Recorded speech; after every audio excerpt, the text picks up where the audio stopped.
Salut à tous, Arnaud pour Geek & Vaps. Donc aujourd'hui, review du Zapper V2 de chez Mevs Mods.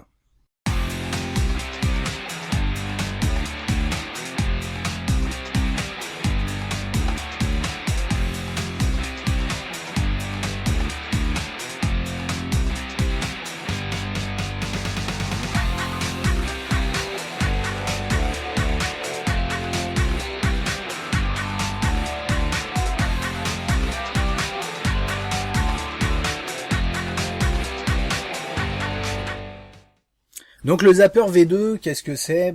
C'est un zapper, tout simplement. Donc un zapper, c'est un système qui va vous permettre de faire des montages non résistifs, résistifs, non résistifs, de faire des sortes de petites soudures flash pour éviter d'être obligé de faire des nœuds ou des micro-épissures. Ça va vous faire donc une petite soudure comme ça. Donc très pratique.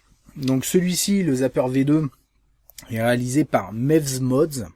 Donc qui est une société anglaise qu'on va pouvoir récupérer sur leur site.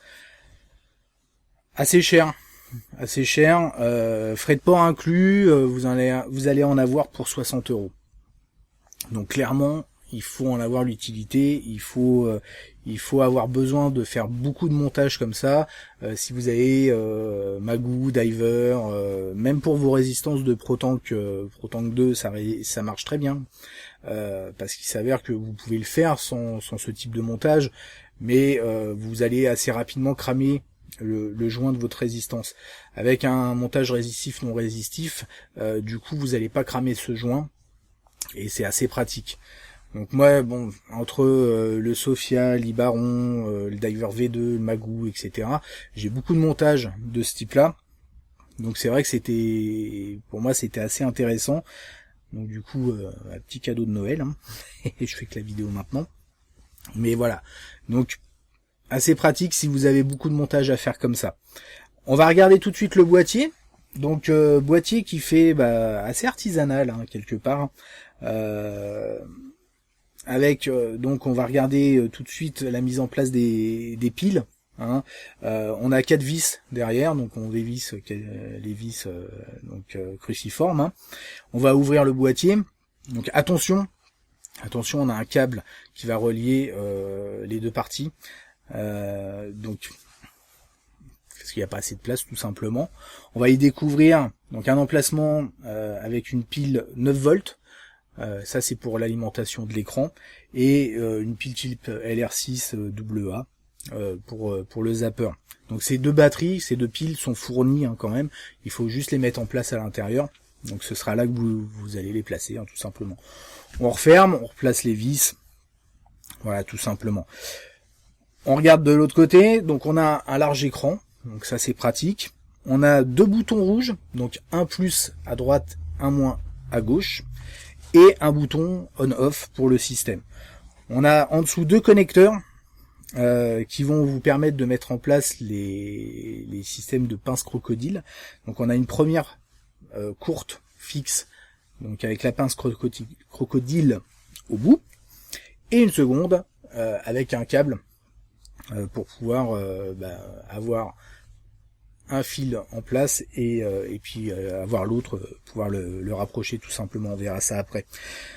On allume le système, donc on a un large écran, bel affichage, pas de souci, et puis plus, moins, hein, tranquille. On va regarder tout de suite pour zapper, hein, tout simplement. Donc on va utiliser un Cantal 0,20 classique, hein.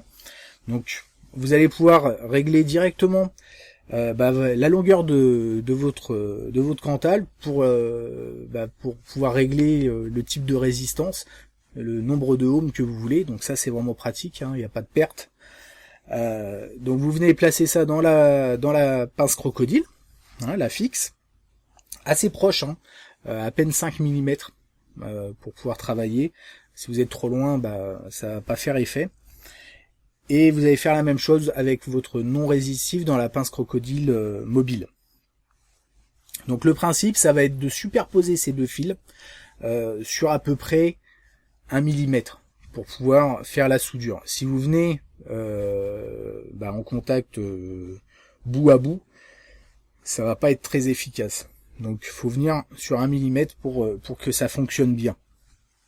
Donc on allume et on va monter à 80 volts. 80 volts qui va être ce qui va être recommandé pour ce type de Cantal. Vous allez voir, ça baisse légèrement tout seul. Donc vous réglez légèrement au-dessus. Et puis le temps d'approcher, ça va descendre. Et puis il ne reste plus qu'à zapper. Hein. Toc. Voilà, tout simplement. On éteint le système. On va glisser notre fil résistif donc le long de la pince crocodile pour le mettre de l'autre côté. Prendre un nouveau fil non résistif. On rallume. On remonte bien sûr à 80 volts. Et paf, on rezappe. On éteint le système. On va retirer notre fil des pinces crocodiles et on va pouvoir tester un peu la solidité. Hein. Vous pouvez tirer dessus, faire des petits à-coups comme ça. Ça tient bien. Hein. C'est plutôt efficace. Hein. On va regarder vraiment de très près. Donc le zappage. Oh, ce que c'est beau. Donc on a le fil là. Donc là c'est du 0,25. Pareil, hein, à 80 volts, ça marche très bien. Et là, vous allez voir vraiment de très près le zap. Voilà. Donc vraiment très bien. Si on voit le résultat final, hein, nickel. On peut le faire aussi avec du fil inox. Au début, j'avais des problèmes. J'avais essayé, ça tenait pas. Je sais pas pourquoi ça tenait pas. Et en fait, si, je sais pourquoi. Au final, j'ai pensé après. Il suffit tout simplement de venir prendre votre fil inox et de le chauffer un coup, passer un petit coup au chalumeau. C'est 3 fois rien. Et une fois que vous avez fait ça, vous allez voir, ça marche nickel. Non seulement ça marche nickel, mais en plus c'est vraiment sympa. Je trouve que les plissures, elle est limite encore plus propre que sur le Cantal 0,20. Bon, c'est un fil qui est assez fin. Est-ce que c'est l'outil ultime? Alors c'est un outil qui marche très bien. Maintenant, il arrive quelques soucis. Moi sur du 0,32 ça fonctionne pas. Ça va venir souder, hein. Y a pas de souci, mais ça va être trop cassant. Donc ça va pas tenir. On a vraiment une trop grosse différence entre le 0,32 qui est limite un câble et le fil non résistif qui est assez fin. Alors est-ce qu'il faudrait que je trouve un non résistif plus épais? C'est possible aussi. Mais en tout cas, là, non. Pour moi, ça fonctionne pas. On peut le faire sur du ribbon. Ça fonctionne quand même. Après, voilà. Ça fait un peu bizarre, mais ça fonctionne. Donc, il n'y a pas de souci. Et même donc sur du 0,20, faut faire attention. Quand vous allez faire, par exemple, un micro-coil, mettez la jonction vraiment en dessous et ne tournez pas au niveau de la jonction. Parce que ça reste un peu cassant. Et si vous forcez un peu, par exemple, à faire un micro-coil autour d'une aiguille, ça va trop forcer dessus et ça peut casser tout simplement. Genre, ça m'est arrivé en faisant le micro-coil. Ça m'est arrivé aussi une fois en faisant un dry burn sur un micro-coil, en changeant de coton. Donc je l'ai chauffé, j'ai peut-être un peu trop chauffé et ça a lâché. Bon, ça arrive, c'est pas non plus super grave. Après, voilà, si vous en avez une grosse utilité, c'est vrai que c'est assez intéressant. Maintenant, il existe pas mal on trouve de plus en plus facilement des montages non résistifs déjà préfaits, des lots de 50 vraiment pas chers. Même ceux-là, des fois, lâchent. Hein. La soudure ne tient pas. Mais bon, après c'est très peu cher. Par contre, on va pas pouvoir choisir librement le type de câble déjà et la résistance qu'on va avoir au final. Si vous voulez avoir, là j'ai fait par exemple avec un inox dans le Sophia, pas dans le Sophia, dans le Diver, et je suis à 1.3 ohm.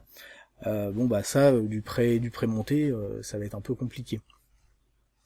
Donc voilà. Maintenant, il existe aussi d'autres zappers. Il y a le zapper V1 hein, sur le même site qui va être moins cher. Je sais pas ce qu'il donne.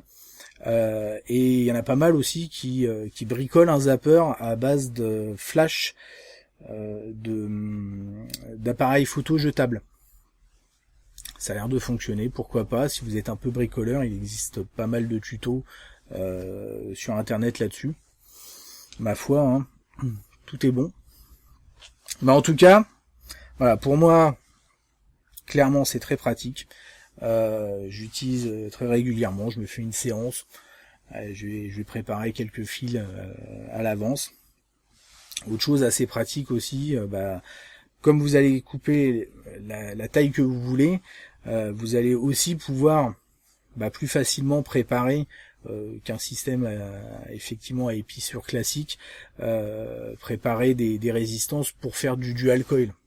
Là vous allez avoir exactement la même longueur. Donc ça aussi c'est un bon point. Maintenant si vous utilisez le pré-joint, vous pouvez le faire.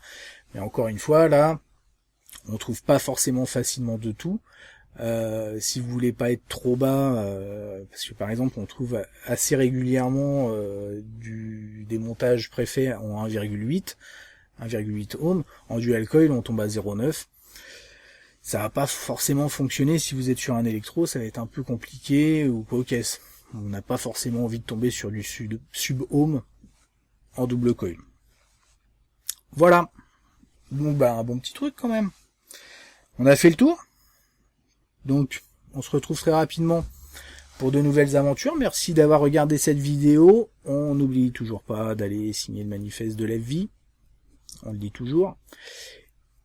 Et en attendant, une très bonne vape à tous.